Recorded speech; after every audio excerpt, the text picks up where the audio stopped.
Hello and welcome to the first episode of COVID Chronicles.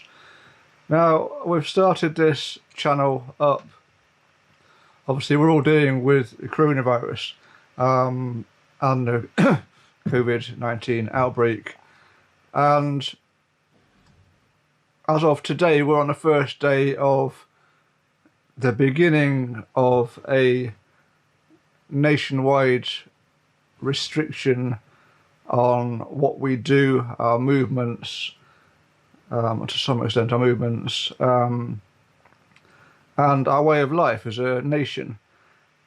And it's without a shadow of a doubt, the biggest change to our way of life since the Second World War, I'd say.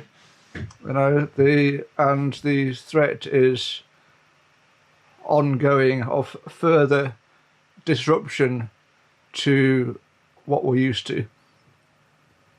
Now, I've started this up because I want to really just, for my own benefit, to just talk about what's going on with people and to process it myself. But also, I think it's really important we connect with each other. And, in this time of, I say crisis really, because there's no other way to describe it, it's not being dramatic.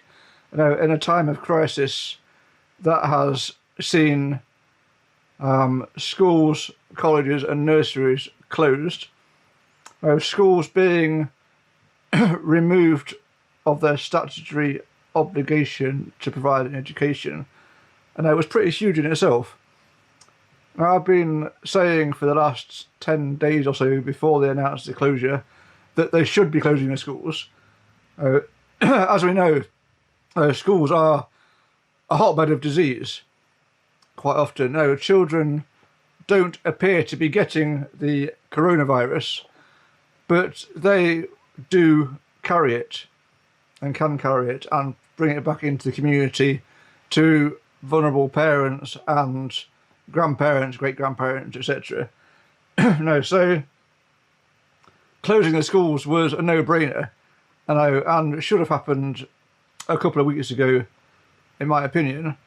However, it is here now. It has happened, and we are about to realise what that means. Now, in my case, I've been homeschooling for a number of years. It's not a massive change to my particular way of life, other than that all the entertainment that we do as home educators is also closed.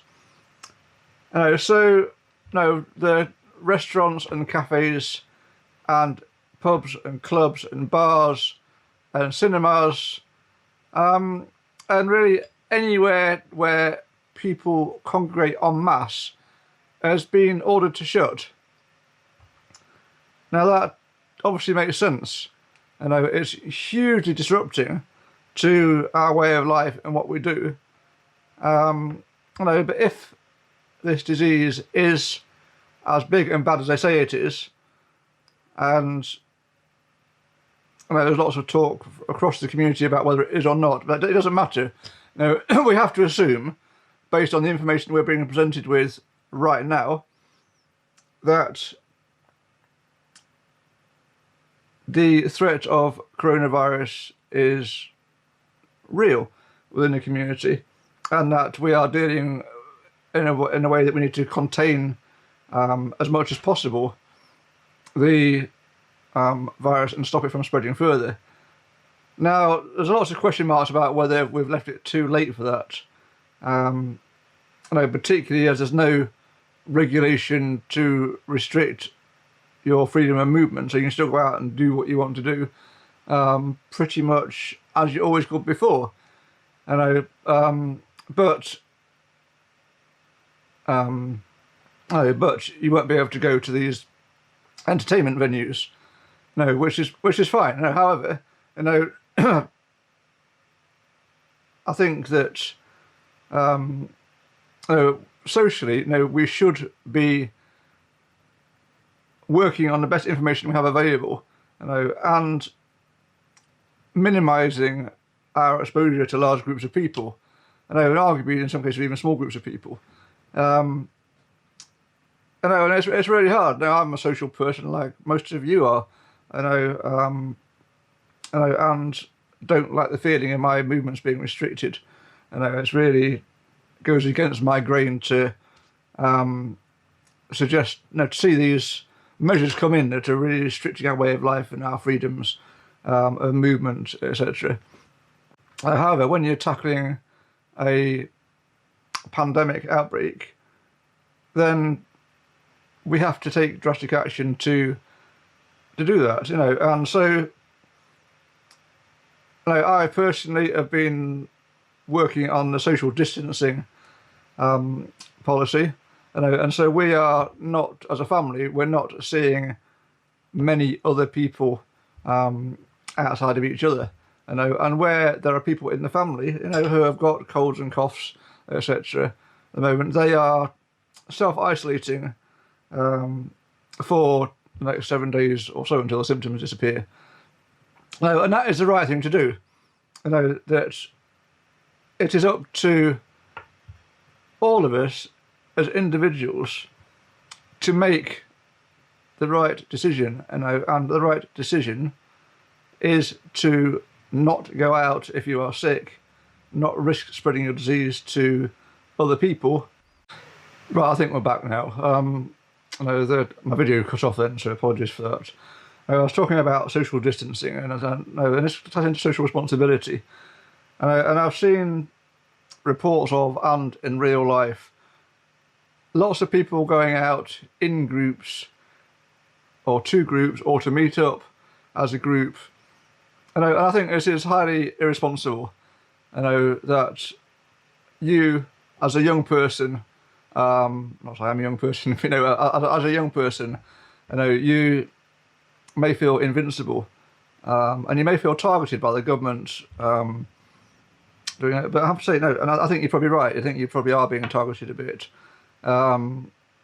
because I've been out and about recently, and there've been all age groups of people acting like everything is normal, and it's a strange thing when you go out in the middle of such major issues that we've got now, such a major problem, and everybody is appearing that nothing has changed. It doesn't really make a lot of sense, and I think it's highly irresponsible. I think that each and every one of us has a duty to ensure that we do not put others at risk, and that includes our parents and our own grandparents. It includes our aunties and uncles, the older people in our communities that are substantially more at risk of dying than the younger people. So statistically speaking, people under 40 very rarely die of COVID. However, they can end up hospitalised and having severe complications or severe bouts of pneumonia, and requiring breathing machinery to stay alive. So while you probably won't die if you're under 40 in most cases, and pretty much every case we've seen of people who have died have got underlying health conditions, and I think that shouldn't be cause for complacency. As I said before, we have to work on the assumption that the information we have is true, and that means that we should not be that we should be acting responsibly, and we should be going out into our communities as minimally as possible, and to maybe do essential shopping, and for topping up with petrol, or for going for walks, whatever, but actually not to meet up with other people more than you absolutely have to. And that kind of brings me on to the issues of food, supermarkets, and stockpiling. And today's government briefing was pretty much entirely about the food supply, and they said that where are we? So over the last few weeks, there's been an increase of £1 billion extras worth of food being bought, and that food production itself is up 50% over normal. The problem we have is actually people stockpiling it and buying more than they need. Now, it's a very difficult subject, isn't it? Because, if you fear for your family's well-being in your life, you're going to want to get the food that will keep them going and keep you alive. And the other essential supplies, such as toilet roll and cleaning things and hand wash. However, again, we have a responsibility in this case to everybody. That where we are stockpiling food and essential supplies, other people can't get them. These are quite often the people that can't get to the shops at 6 o'clock in the morning, or they're the people that are infirm and frail. And yes, they've developed shopping hours for these people now. That isn't really working ever so well at the moment. It seems like the shelves are being drained before the people get there, or it's very difficult to ascertain who is vulnerable and who isn't vulnerable for the shopkeepers. But if we don't start taking some responsibility for our own actions, and that means you, and it means me, if we don't start taking responsibility for those actions, the government will be left with no choice but to step in with mandatory curfews, with banning people from leaving their houses, like they have done in Italy, and like they have done in Spain and France, and starting to in Germany. We do not want to be in that place in the United Kingdom, but we are going to be unless people start today acting more responsibly and thinking in terms of preventing disease spreading. And it's really hard, isn't it? It's really hard because we want to try and maintain some semblance of normality in this weird times, weird times we're living in. And yet we have to get on, in some ways, and do some of the things that need doing. But no, they're not normal times. We cannot pretend that they are. And I think that I'm going to bring this to an end because I've rambled on for long enough in this video. But I just want to say, in today's government briefing, there is lots of talk about increasing supply through lorries and stuff like that coming through, putting more drivers on the road and possibly using the MOD to support that. That's not been confirmed yet. That there's no plan right now for rationing. However, that could well change. If you don't start taking some responsibility for your actions, and to only buy what you need for the next week or two, and that is, and I'll probably go for 2 weeks because self-isolation period, etc. If we all did our normal shop and a bit more, or a couple of weeks shop, then come back again in a couple of weeks' time to do another shop, or